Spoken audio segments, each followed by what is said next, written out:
I can't remember a time when just desserts tasted so good. A time when scumbag games activists got exactly what they deserved. A time when their motivations were so painfully transparent that even the least plugged in person could see them for what they were.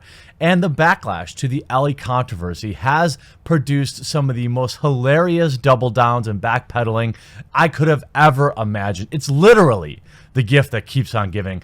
Hope you guys are enjoying today, Monday, a day in which I'll probably do 3 videos. So if you want to triple upload today, make sure to crush that like button. I want to share with you the mind of a shill games activist, as well as some of these hilarious double down pieces that just basically say, yeah, so what if we were wrong? Male gamer man bad. Let's take a look. The first article I want to show you is, of course, on Forbes, the most hard-hitting video game website that really anyone, when you think of video games, you're like, what does Forbes have to say about it? Overwatch's fake female Ellie scandal is the mess that keeps on giving. Ever hear the news story so bad that you think that you just keep cringing harder and harder as it unfolds? Hold your Trump jokes. All right, here we go. I was willing to talk about the recent insanity in the Overwatch pro community where a player named Ellie, supposedly a talented teenage girl, was about to play in Overwatch League, Feeder League, Overwatch Contenders, who turned out to be a Smurf account for a male player named Punisher who would actually get girls to go on voice chat while he played the game. Now it's being described as a social experiment that got out of hand, though I'm still not clear on what the point was attempting to be proven. You're not clear? It's not clear to you. Allow me to clear the smoke of your overwhelming bias. The fact that this player had no chance at all to get on any real legitimate Overwatch competitive team until he said he was a Waman, and then suddenly he was on a team, might have been the point all along. Maybe it was just an elaborate troll, but certainly the overwhelming takeaway here is that a male player had to pretend that he was a female in order to achieve success. Interesting.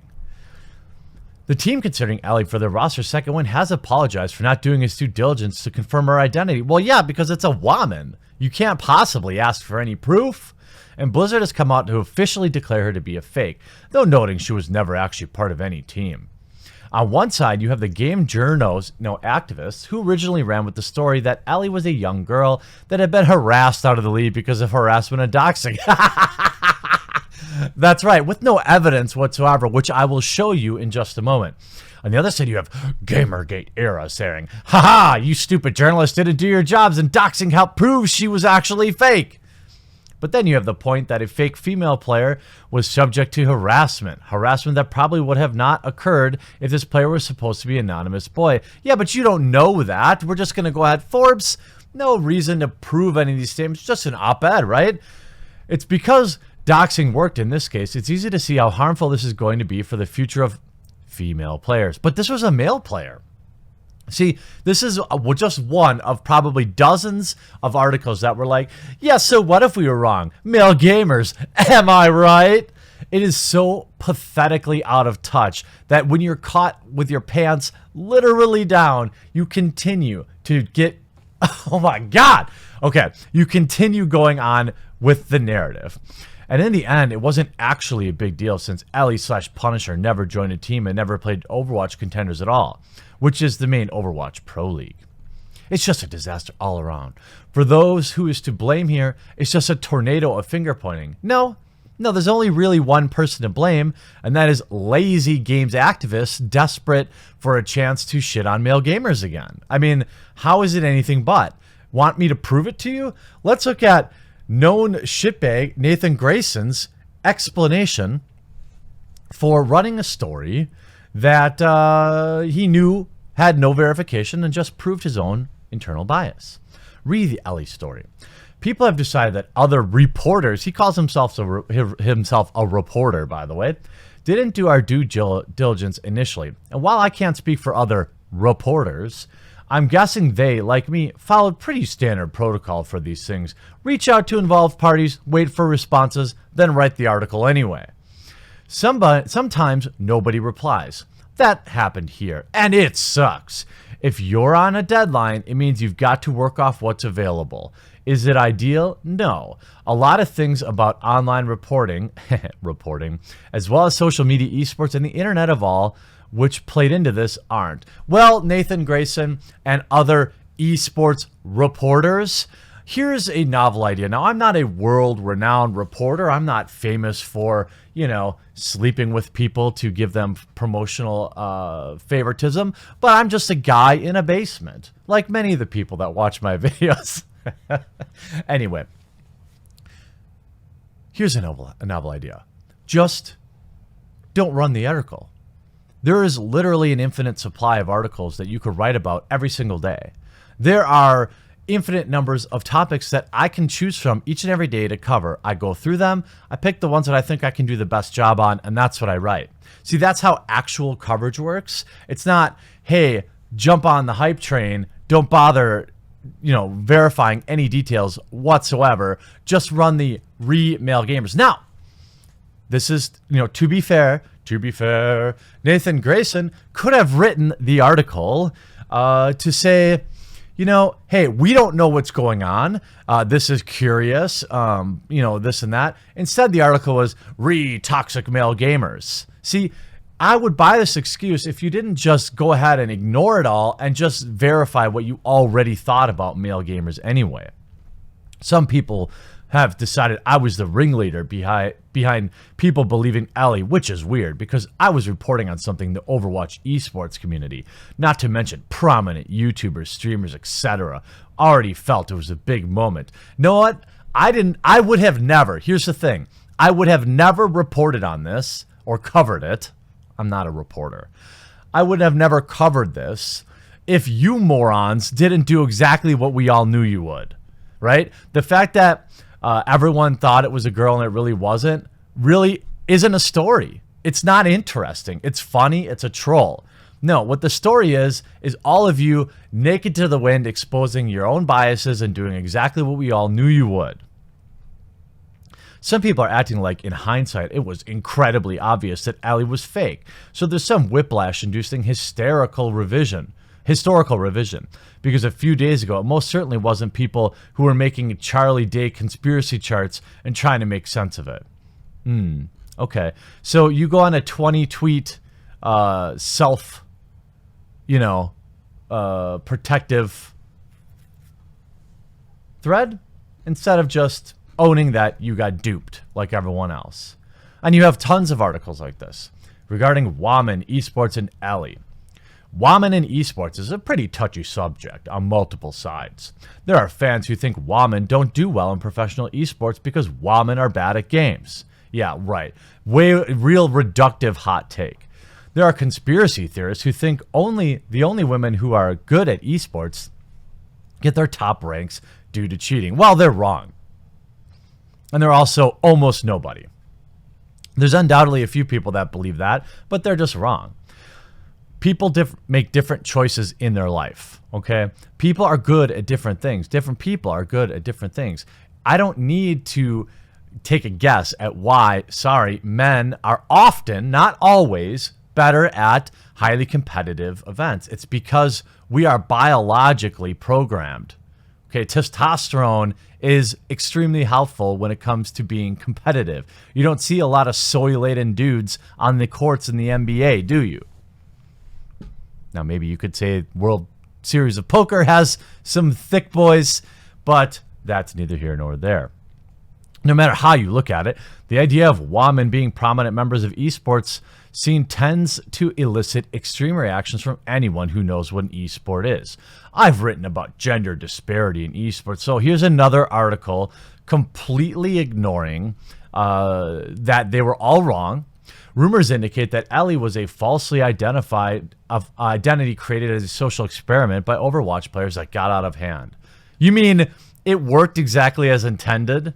Regardless of how true those rumors are, the fact Ellie has hurt the chances of other esports players and given a voice to the groups who decry the thought of professional women esports players. Okay, here's another article, right? Even after the fact, everybody knows it was a stunt. and everybody knows that they were in fact proven. How come the articles aren't, well, how come it's easier for women to get into competitive esports teams than it is men? That's the real takeaway here. How come games activists simply write based on their own initial bias and don't bother researching anything? They call themselves reporters. You can't say that a guy like Nathan Grayson shouldn't be held to a higher standard than, say, some YouTube dude sitting in his basement in between on his break from work shooting a video. You can't argue that Nathan Grayson should be held to a higher standard because he himself calls himself a reporter or a journalist. Okay, so when the community holds you to that standard, it's appropriate. But these people don't care. They're just like, yeah, we were wrong, so what? Carry on, men suck. Toxic male gamers and all that. You can go on to the Forbes article. You can go to Rock Paper Shotgun. Overwatch contenders controversy has once again made things more difficult for Waman in esports. This is the most hilarious garbage I've ever heard. It's like either these people only listen to 12-year-olds online or they just don't do any research. I honestly, look, there may be, there probably are a small percentage of men who think that women just shouldn't play esports. But that's exactly what they are, an extraordinarily small percentage. Nobody really cares. Do you think, even if I go super reductive, you think dudes wouldn't like to play video games with girls? Are you insane? I languished away at LAN parties when I was 10, 12, 13, crushing that cube of Mountain Dew, getting Cool Ranch Dorito dust all over my keyboard and mouse. You don't think the other 8 guys in that room would have loved to have some females there? It is absolutely absurd to think that men don't want to play video games with women. Okay, the reason you get hyperbolic reactions is because you're constantly writing BS articles like this saying, well, it's basically a known fact that all men are sexist, particularly male gamers, which is an absolute lie. Want another one? Here's another one. Washington Post even picks it up. First, a fast rising female esports star was threatened. Then she quit. Then she didn't exist. Nowhere in this headline do they admit it was actually a man. Do you think that they would have written this article if it was a male who quit over harassment? Because make no mistake about it, men, and factually provably, experience far more harassment online. All right, now everybody seems to define that differently, so I don't want to go down that road. But I'm just saying, I'm asking the question, you the viewer, do you think this article would have been written if it was about a man? Me? Absolutely not. This is, of course, after the controversy, but it doesn't matter. It doesn't matter because the article is about men. Further complicating matters, gender is a sensitive topic. No, it isn't. Nobody cares. Do you think anybody playing World of Warcraft really cares if the person they're playing with is a girl or not? I mean, it's interesting because they are rare. That's just the fact. But they don't actually care. Like, a guy and a girl can play video games together. Nobody cares. In fact, there have been people that have met in video games and gotten married. Okay? So this whole topic is just fabricated. They take a tiny percent, of a couple of idiots online and then use it to smear the entire group to get hate clicks because nobody would go to these websites if not for that, which is why archive.is is such an important tool. Always remember when you're sharing these absolute garbage takes to use archive.is. Do not reward them for slander. Further complicating matters, gender is such a sensitive topic in the gaming community due to persistent, toxic behavior often directed towards women. Such reoccurring harassment, including the threat of doxing, having personal details revealed online, has made some female gamers reticent to reveal information. Okay. The gamer community has a well-documented history of being abusive towards women. No, it's actually not well-documented. It's extraordinarily well implied or accused. I'm not saying no woman ever has not experienced a bad thing online, right? I'm not saying no man ever has, but I will say that the overwhelming majority of people that play games don't care. You're focusing on this because it just gives you another reason to be hating on male gamers, specifically males, but male gamers are clearly the most oppressed class of people on the planet. Female gamers are often accused of cheating, and in one notable example, a young South Korean woman who plays under the name Gajuri for the Overwatch League's Shanghai team disproved claims directed towards her by showing her hand movements while playing. Yeah, because only women get accused of cheating. Why don't you hop on Call of Duty once? Look at somebody who has an extraordinarily high KD and just listen to the chat. Anybody who's outperforming anybody else significantly online gets accused of cheating. That's how it's always worked. And they're almost always wrong, but aimbots exist. There's been a wealth of situations where CSGO players get caught red-handed during competitive events and get banned. Just look it up for yourself. But gaming activists don't really care. It's all about running with their preconceived conclusion about situations. Anytime they have a chance to dump on male gamers, they're going to do it, and we will be here to laugh at their irrelevance. I hope you enjoyed today's video. I've got a lot more in store for you, and we'll talk to you again real soon.